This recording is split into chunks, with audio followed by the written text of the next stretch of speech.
If, like me, you're a midlifer, you've already felt the weight of grief and loss. And let's be clear, if we are lucky enough to live for another few decades, there's plenty more where that came from. Understanding more about loss and learning how to support those around us can make a big difference. Today, I'm joined by someone who left a lasting impression on me when we met at an event almost a decade ago.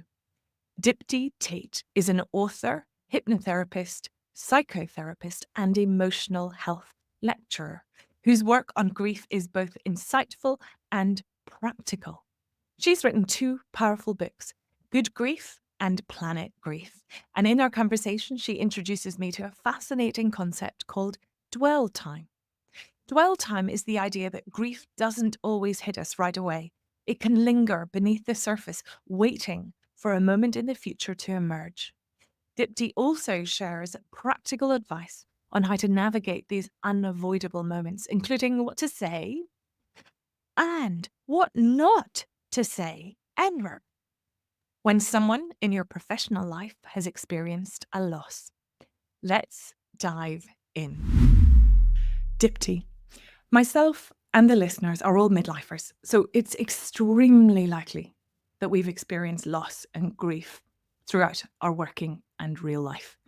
What kinds of loss and grief do you see in your daily work? So it's really interesting because grief, we think, is a loss of human life. So we lose people that we love. But interestingly enough, through my work, I've realized quite significantly that grief isn't just about the loss and death of somebody, it could be about such different varieties of loss that we would never think of as grief. Grief is not just about death, it's actually about life. And that's kind of where I'm at the moment. So the loss of people, because they've died, obviously we're going to feel grief, or we're going to feel the traditional 7 stages, and people are very well aware of those things. But what people are not actually aware of is the life losses. And when I speak about life losses, it can even be good things. So, for example, getting married or having a baby, these things are Mhm. considered good things, but we can still grieve Yes. because we're grieving the loss of maybe our identity or our Yeah. agency or our autonomy or our independence or our freedom. So these things are still linked to grieving symptoms that people won't understand, and they won't understand why they're feeling depressed or they're feeling low or they're feeling anxious or they're feeling troubled or they're feeling self-doubt or uncertainty. And Yes. actually, if we can label something that we wouldn't normally label grief as grief, we can then be much more kinder to ourselves. Yes. Oh, I love that. And we can think about grief in that wider. I absolutely love that. And in my world, I see people grieving after redundancy, Yeah. grieving after an exit for a company, and it's huge, all encompassing. So I absolutely get that. Yeah. And I'm interested from what you understand from an employer's context. Yeah. So nowadays, I definitely see businesses having something called grief policies or something like that. But a few days of compassionate leave after Mhm. any life loss Mhm. or any huge change, and then being expected to go back to normal work, quick, smart. It just seems hard. Yeah. What And also, practical thing? it Yes. doesn't work because usually the grief doesn't start immediately. It's not like you lose somebody and now we can press the grief button and off we go and we do this amount of time and there we go, all done, tick that box. We can return back to normal. Brilliant if it did work like that, but unfortunately it doesn't. It's a bit like a computer virus. A Mhm. virus will get in and it will be undetected for a long time because what it's doing is it's inside something called dwell time because it doesn't want to be seen, it doesn't want to be detected. And so it just stays in the system, not just like a computer virus, but a virus that would get into our own system. That's why when we have a virus as a biologic human being, they can linger and linger, can't they, viruses? They don't just You don't just get over it in a few days and then you're done. They can Get back just to normal. lay around, Mm. and that's the same as grief. It can sit in the system undetected for a long time, and it usually does in the form of shock or in the form of disbelief, or guilt even. And then people think, "Oh, yeah, okay, she's done her grief or he's done his grief. We'll go back to normal." But actually, it's months maybe down the line, sometimes a year down the line, where something will get triggered. And then you'll be Yes. like, why am I feeling like this? Because you won't have linked it to the experience or the loss or the change or whatever it is several months or a year ago. And then you'll think you're going mad. Oh my God. So do you have any pointers for someone who has experienced grief? And like you said, it may not come out till a year later or months later or come out in weird and wonderful ways.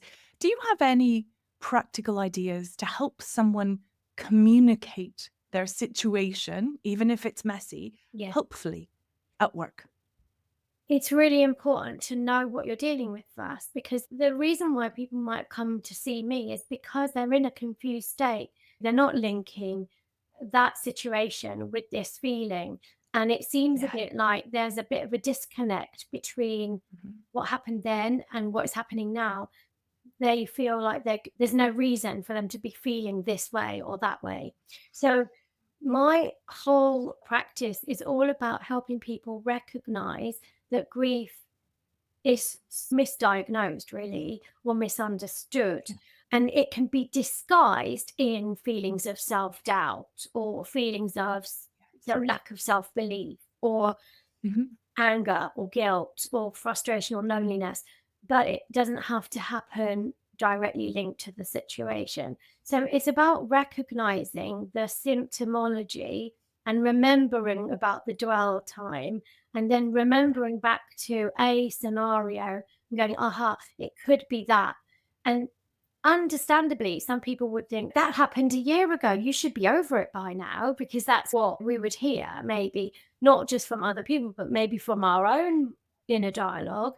But knowing Yes. that's not the way it works, and to be gentle with yourself and kind to yourself. And sometimes it's just about knowing that if there are some sabotaging behaviors or habits Mhm. that pop into your world, just think about what might have caused that, and thinking about what actually grief is and how it manifests in the body. And this is the other problem. There's no one size fits all here. We can't Yeah. just go, here's a checklist. If you feel this, you are grieving. It's not like that. And that's why it's hard to distinguish and hard to define. Yes. Oh my God, I get that. And midlife is messy at the best of times. Yeah. So then you add in grief and the complexity. So I absolutely love the idea of dwell time and trying to just be kind to yourself to help you make the links. So I had this experience recently. I'd love to pick your brains on it. And I'll just tell you the situation. So I met someone Mm. whose husband had died 2 years ago. And she shared that several of her long-standing, well-loved relationships at work, so several of those people had completely, entirely avoided speaking to her in any shape or form. Mm. And that was because they didn't know what to say. Yes. Please give me some comments on that. Yes. It feels heartbreaking, but at the same time, I've been in that situation myself and I Oh, don't know what to say. it is horrible, and it's an awkward situation.